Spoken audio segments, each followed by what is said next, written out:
Welcome to Big Basket Now presents the RCB podcast. Welcome to the RCB podcast. This Women's Premier League, we bring to you a series of conversations with our women cricketers under the theme of It's Her Story Too.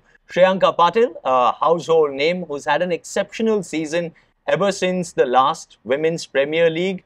What a fantastic year she's had. Welcome to the RCB podcast. Namaskara, Shreyanka. Namaskara.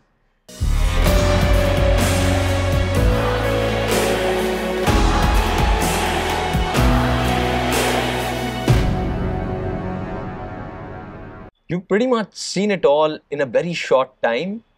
Let's talk about how it all started, the Women's Premier League. When the auctions were taking place, where exactly were you and was it anticipated? I was in my other house.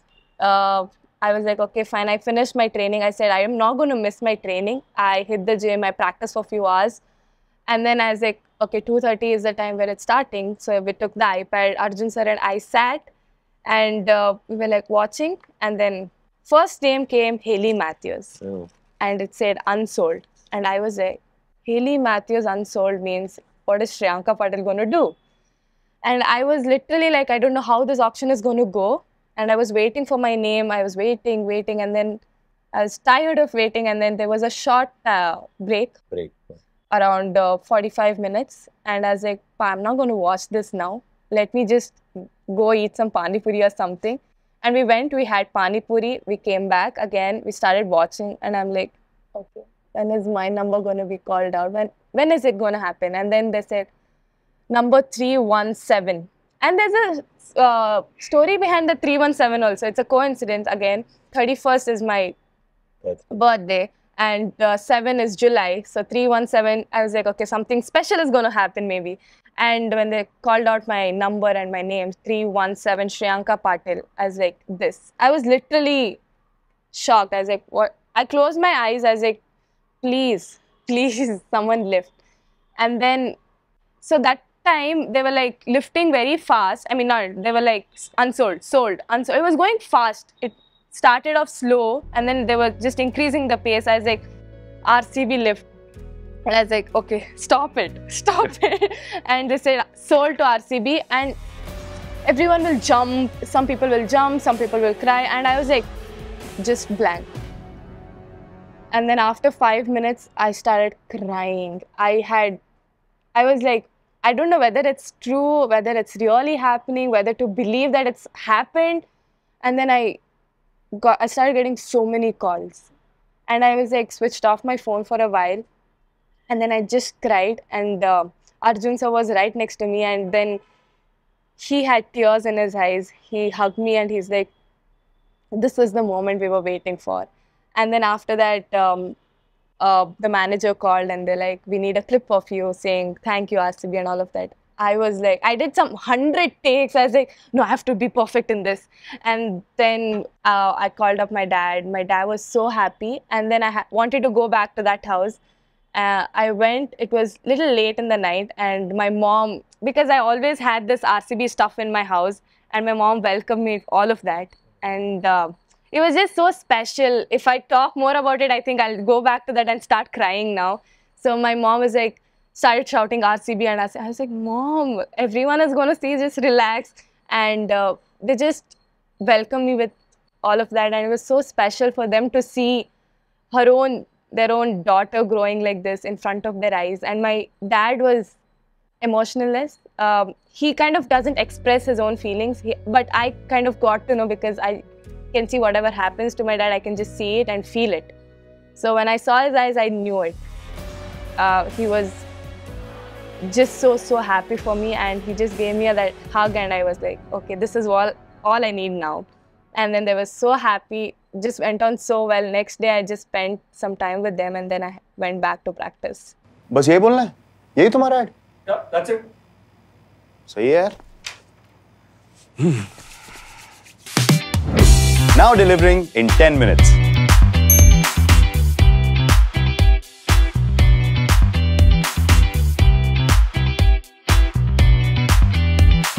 Talk to me about the day when you entered the dressing room and it actually started happening. Your seeing the dressing room. This is what it feels like to be an RCB member and not just someone who looks at things from the outside. I think I was still a fangirl. When I got picked, I was still acting like a fangirl. I was like, okay, fine, we're going to get a team room, we'll have our own attires, we'll have those shoots. I was super excited. I was like, okay, fine, now I'm going to get the glimpse of what the men's team has got. I've always been watching the Insiders, the RCB page, I've been following the page, and I've been seeing glimpse of what men's get. And I was like, okay, fine, we'll also have a team room. I started asking so many questions. I was like, okay, we'll have team room. She said yes. And then she said, we'll get attire, we'll do this, shoots. And I was like, oh my God, this is so nice. And we had a mini camp in Bangalore. And then I was so excited to go to Mumbai and feel all of that. And when I stepped into the dressing room, I was like, I went everywhere. I played TT, I did everything. And then I was like, wow, I took a video of that. And I was like, Mom, see, Dad, see. Like, they were so happy. And then I just felt so happy to belong to this place. And RCB just welcomed me like their own family member. And that was a special feel.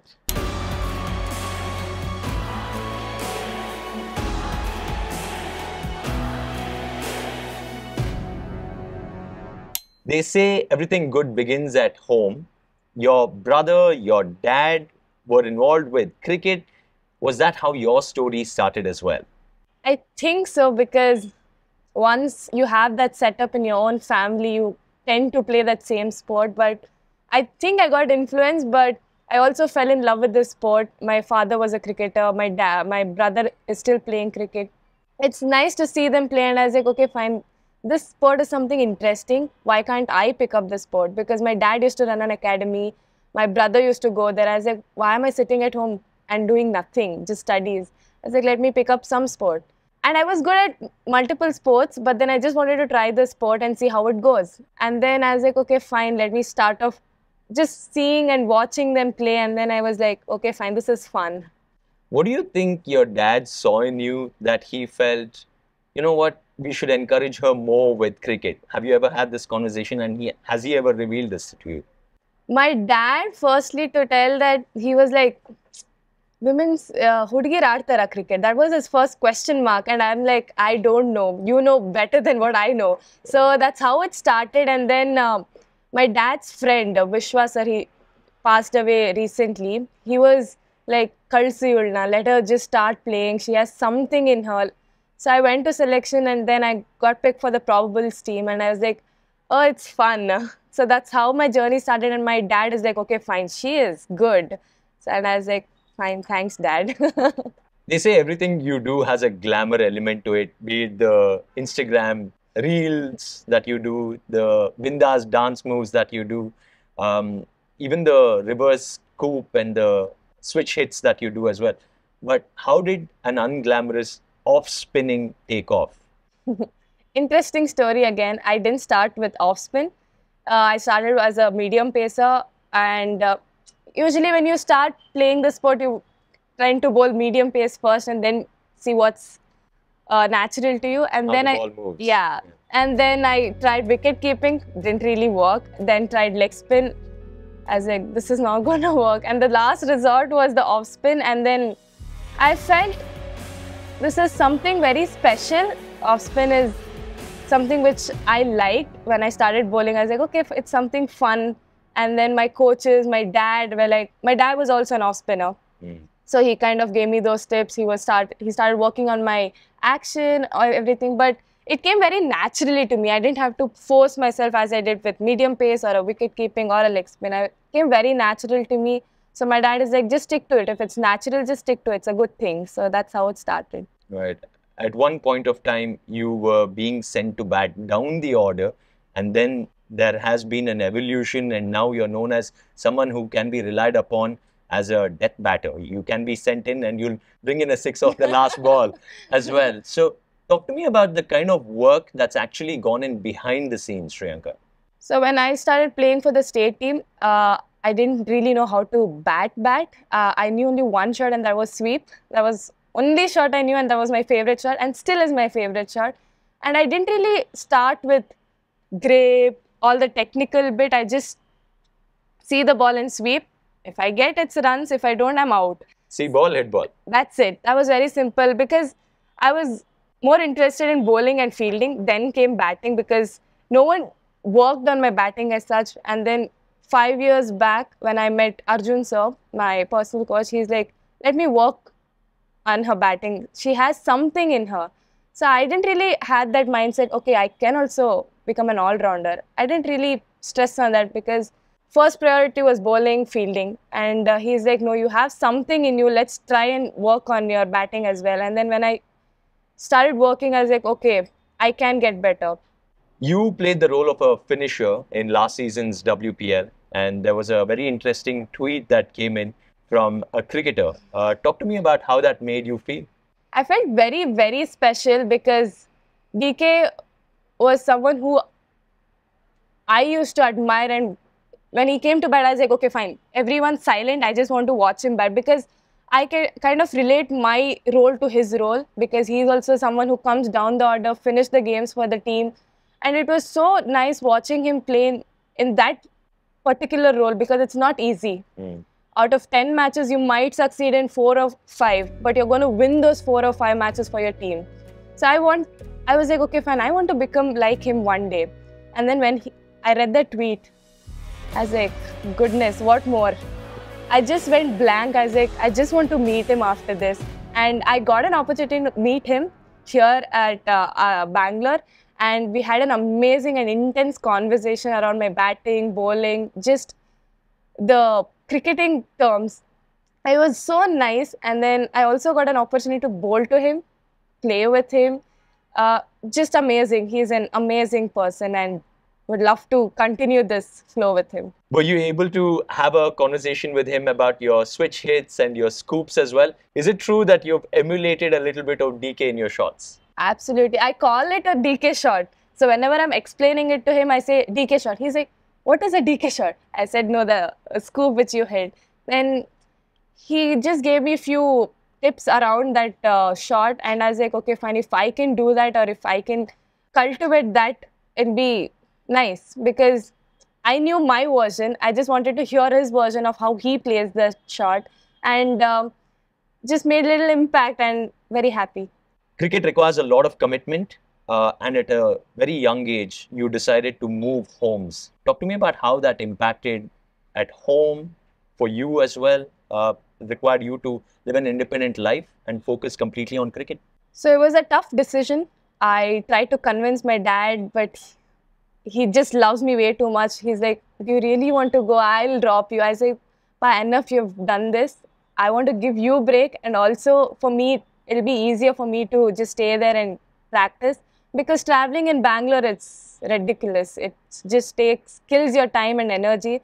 And it was a tough decision. I had to look around places there, whether it's safe for me. My dad used to come, he's like, is it safe? Because first time someone moving out of house, staying alone, for someone like my parents was a challenge. So my mom was like, please don't go, stay here. What about food? What about your bed, your day-to-day routine? It's going to change completely. I was like, chill, it's okay. I have to manage it. If I have to sacrifice something if I have to get better in something else. So my dad is like, okay, fine, it's your call. Then I got a nice place. And the owner auntie was also very welcoming. She's like, I'll take care of her. Don't worry. Don't worry about her food, stay, everything. I'll look after her.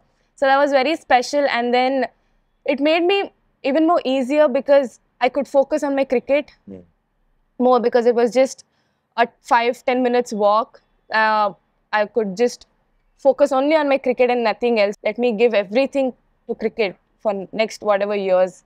So that was very nice. And then I think that made a big impact on my cricketing journey and very happy for that.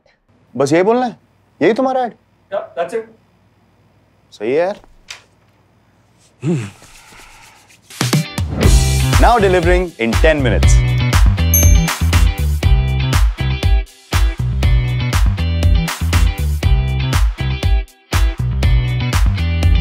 Talk to me about the role your mum has played in your life.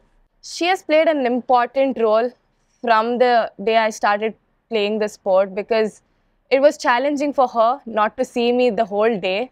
And now also she calls me every morning, afternoon, night. She's like, "Uta marda, tindi tinda." And I'm like, sometimes you'll be like, I get irritated. I'm like, "Amma, tindi dini, just keep the call." But when I go back and I think about it, I be shit. I think I shouldn't have done this. If I was in that position, maybe I would have done the same thing. So her role has been very, very important and still is.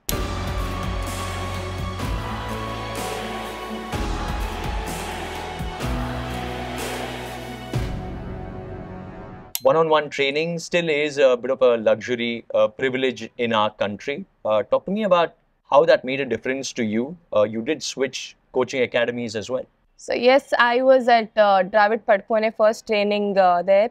Arjun sir was my coach there, and then when they moved and made their own setup, Nice Cricket Academy, I didn't think twice. I just moved because he had that trust in me. He just said, whatever happens, I'm not going to stop training you. And he picked me and say, give me 5 years and you'll be perfect. You'll be good to go and play this sport. And I was like, okay, fine. But I said 5 years is too long. Because then we were like, okay, when you're 16, 17, you have to play for India, you have to do this. And also you get influenced by other people saying, oh, Nan Magli, so early she has played. And I was in that mindset. And then sir is like, just give me 5 years. We'll grind you, we'll groove you. And I was like, okay, fine, I'll give it to you. And then that trust, that bond is what is very important. And you have to find that person in the right given time. And I found that person. And then we just worked our ass off. It was just so much of hard work and only hard work. He kind of understood my game thoroughly, be it my bowling, my fielding, my batting. He didn't really say, okay, this is hard or this is easy. He's like, okay, we're going to plan the day like this. It's going to be like this and let's stick to it. And it plays an important role when that coach is fully into you. It's a luxury, obviously, because you get all the attention for yourself and I love it.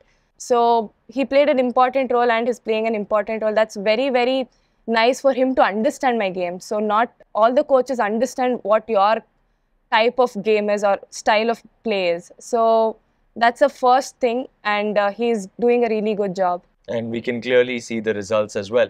First Indian to play in the Caribbean Premier League. How did that come about? I was shocked when my coach called and said, you're into CPL. I was like, really? I was just dreaming about playing some other leagues, going out of India, performing there, and then now it's happening in a very short period of time. Just played WPL, then India, and CPL. I was like, okay, this is a little fast. Escalated too quickly. Yeah, then I was like, okay, fine, let me just enjoy this. There's no pressure, because when I played the first edition of WPL, I just went out there, I was just enjoying myself, just being myself. I was like, let me try and do that, because there's nothing for me to lose. And then I went there, just first Indian give. Instagram was all about that, first Indian to be a part of Women's Caribbean Premier League. I was like, okay, this is amazing to watch. And when I went there, I got sick for 4 days, jet lagged, everything. And I was like, shit, what am I going to do now? Will I be ready for the first game? And just went amazing being an overseas player, having another kind of responsibility. You're not a localite there, just talking to other people. It's a different challenge altogether, playing in different condition, just trying to talk to other people, get along them. And it was just amazing for me. And then just got the turning track and I was like, oh, now we're talking. And then getting that award, highest wicket taker, was something very special for me. You didn't get in the mix with the first game of the WPL, but you got along just fine with the second game. Talk to me about when you were told that you made it to the squad, to the playing 11. Did you take a moment and go, okay, this is my moment to prove what I'm made of? So coach came and he's like, before the meeting, he's like, you're playing today. And I was like, what? Then I was like, okay, fine. I was full nervous, butterflies in my tummy and super excited. Everything just came into a picture and I was like, okay, fine. And then team meeting, I was just thinking, okay, fine, what am I going to do now? I was just thinking, I'm already on the field playing. And then I was like, okay, fine, just relax now. And the drive also was like very, like 1.5 hours drive. And I was like, okay, fine, now we're reaching, but we're not reaching. And I was like, and the thing was, Perry was sitting in front of me. Pez was sitting right in front of me. And I was like, they're so relaxed, chill, they're listening to music. And I'm like, okay, I'm just saying, okay, fine, relax. And next to me is Kanika, who's reading an English book. And I'm like, stop it, Kanika, stop it, I can't see this. And then I'm trying to relax myself, but I just couldn't. And then when I got onto the field, I was like, I didn't know what to do. I was like, start with my routine. Just thought that there was so much time. And okay, then I was like, people came to me, they're like, chill, we'll play football, come. They kind of relaxed my nerve. And then when the first ball happened, I was like, fine, now it's... The first ball I played was a pull shot. And then I was so happy, I was like, made my day. The WPL, the CPL, at any point of time, did you feel that a call from the Indian team is somewhere around the corner? I kind of knew, but then I was like, don't think of it. I just wanted to shut everything, just focus on whatever comes to you, grab it and do what you can do. So that was my only thing, because nothing is in your control. What is in your control is to just go out there and be yourself. And I just wanted to stick to it. And when I got the Indian call-up, I was just nothing more than playing for India and wearing that blue jersey on you. I was just overwhelmed. I called my parents. Actually, I didn't call my parents. I surprised them. Playing for India was my dream, and I just got it, and I couldn't ask for anything else. Do you remember who handed the cap to you, and what were the conversations like? Yes, of course. Smriti handed over the cap to me, and she had a nice message to tell, and I was like, this is it. And then followed by Haridi gave my another cap, ODI cap, and I was like, okay, because those two kind of inspired me from the day I picked up the sport. Especially Haridi was someone who I looked up to. And just to get cap from Smriti and Haridi, two legends of this game, was a special moment. And also they talking about me and giving away that message while handing over the cap was something you always dreamt of. And I had that vision board in my house. I still have it, saying, handing over the cap, the drawing. I drew it on by myself. And just going back and looking at that vision board, as like, if you can dream or just visualize what you really want, I think it's going to happen. And it's just happened. Just dreaming and dreaming day in and day out, and getting to feel what it actually is like, just a special moment. Right. Tell me about how the psyche of women's cricket has changed in India because of the WPL. Do you feel there is a huge difference now? Absolutely. Before it was like, everyone had that doubt, is there any career out of this sport for women's especially? And once this WPL came into picture, everyone is like, okay, now I can start off with playing WPL, and maybe if I do well, then I might get picked for the Indian team as well. Right. So the ladder is set. Exactly. That's how I played India as well. I got a decent start with the WPL, and then I got picked for the Indian team, did decently well there. So it's a great platform for domestic players who think that, okay, I can't really jump into the Indian team or something. This is an amazing platform for us, and especially given this opportunity, if someone can grab it, if you see Sajana doing that in the first game, a domestic player, and Aman doing so well, Kanika did decently well. So it's a great platform for us where you can really showcase your talent you've been working on. It's just an open, they've thrown this opportunity. If you can do it, grab it, nothing like it. Right. And of course, it gives you multiple opportunities, like meeting your heroes whom you've been idolizing, like Virat Kohli. Talk to me about that moment. We were in a team meeting. Before the game, we were just talking about what needs to be done, general team meeting, and then we were all just sitting casually, and then Virat walks. And that day I was just sitting again, and I was like, okay, fine, I'm listening to what they're speaking. And then I just did this, and Virat.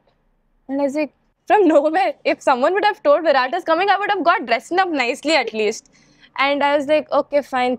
I just kept staring at him for first 5 to 10. I didn't listen what he spoke for first 5 minutes. I was like, because first time really seeing him in close up, because I've heard him speak or over the interviews, just watching him play, he's my role model. he said a really nice message, and it's still in my mind as whatever happens, give 120% on the field and just enjoy it. So that still is in my head and will always be, because he's always stressed on that, and something very nice message for me. बस यही बोलना है? यही तुम्हारा add? Yeah, that's it. सही है यार. Now delivering in 10 minutes.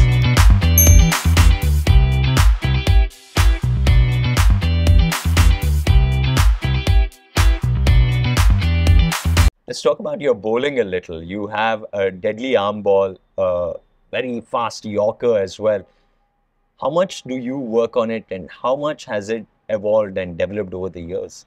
Nothing comes without repetitions of practice, hard work.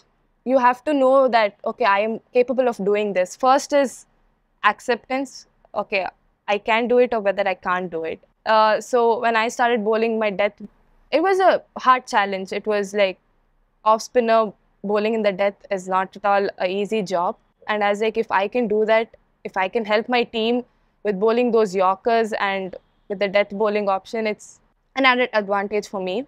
So then I play a lot of matches with the boys, men's, at Nice Cricket Academy. Balls go out of the park, I get hit, and I'm like, that's when you learn. So I play and I got hit like 1,000 times. But then great learning for me is, okay, fine, if I can keep these batter quiet, the big boys, I think it'll be easier for me when I play the women's cricket.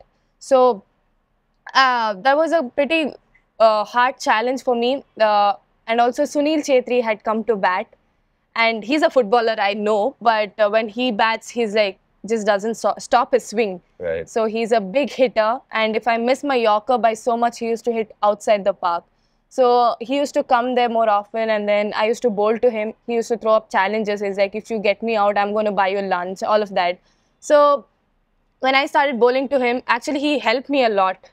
So just get those Yorkers into my armory, and just winning against a battle against him was added advantage for me. Is there a certain mantra that you follow, Shrey, which something that you hold by very much in terms of be kind, do your thing, rest shall follow, or I'm the best mentality? What exactly is your go-to philosophy?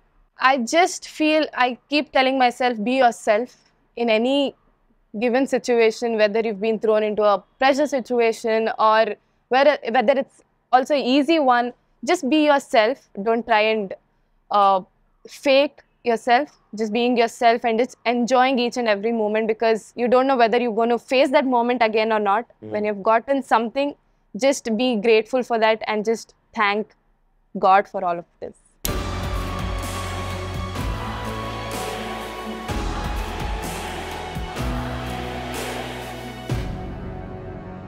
At 2021, it's very hard to have this kind of centered understanding. You've even worked with a sports psychologist as well. What have been some of the highlights that have come out from it? I think it's very important for someone who is into sports to have this help, to get that help from another profession. So for me, I know it's a very young age for me to say, oh, she's already spoken to a psychologist, she's gotten help. I think now is the time, because once you take up the sport and you've achieved something at this young age, you also have to know how mentally you have to be strong. So if you can get the help as early as possible, nothing like it, because it's going to help you out in coming ages. So if not now, maybe in 2-3 years, you'll understand what that concept is about, and also you'll understand the game even better and also start reacting to situation in a different way. What is the ultimate dream in cricket, Shreyanka? For me personally, is to win the World Cup, and when the Olympics come into picture, gold medal for sure. But I feel in all of this, you shouldn't forget your process, what you've been doing so far. Whether you do well or you don't do well, I think if you stick to your process, the result will automatically come. So for me, the only mantra is be at present and focus on the process. Rest all will fall in place. So even if you had a great day, you might end up doing well, but not picking wickets. But some days, even with the same process, not so good day, but you'll end up getting wickets. But the process remains the same, is what I feel. Playing at the Chinnaswamy Stadium must feel special in its own way, but to have all your teammates along and it being the host city and you playing in front of so many thousands of fans must have a special place in your heart. Absolutely. When I played the first edition of WPL in Mumbai, the crowd was not as immense as RCB crowd in Bangalore. But I also want to thank the Mumbai fans. When they were there, they were chanting RCB, RCB in Mumbai. There were few fans were like RCB, RCB. And for me, facing that only, I was so happy. And when this year they announced that WPL, the first leg of WPL is going to happen in Bangalore, I was like, I can't wait. The crowd turning up, watching our games, just chanting RCB, RCB. It was when I entered the ground, especially the toss time, you should see how the crowd was literally mad. It was just mad. I was like, oh my God, I haven't seen this. And also, altogether, people are like RCB, that coordination, that love, that support they were all giving. It was not just from one stand, it was the whole stadium saying RCB, RCB. And you go like, wow. And my other teammates were like, oh my God, what is happening here? Fez is like, shocked. Crossy was like, oh my God, what is this crowd? I was like, this has always been like this for RCB. I have been amongst them shouting RCB, RCB. Now playing inside and people chanting RCB and my name whenever I go into the boundary line, people are like Shreyanka, Shreyanka or Shreya, Shreya. I'll be like, I'll just wave hand because I love these fans. I just can't ignore them. Just say hi, just look at them and say hello. And that itself is a special moment for them. And ನನಗೆ ತುಂಬ ಖುಷಿ ಆಗುತ್ತೆ because ನಮ್ಮೂರು, ನಮ್ಮ own ಜನ, they are showing so much love, not just for me. Even when Meghna was doing well, they're like, Meghna, Meghna. And when Asha was doing well, they were going on and on. It's not just the Bangalore people or just the legends of this game. It's also the domestic players, also people who are doing well on that particular given day. It's just so nice. It also feels like, okay, these people are true RCB fans. They're so loyal and can never thank them. How much ever you thank, it's less for them. Shreyanka, thank you so much for spending time with us. The stories, the journey, and this incredible surge of so many moments that have happened to you. Thank you for recollecting all of those and giving us a slice of life. It truly has been fantastic, and we wish you the very best on your future journey.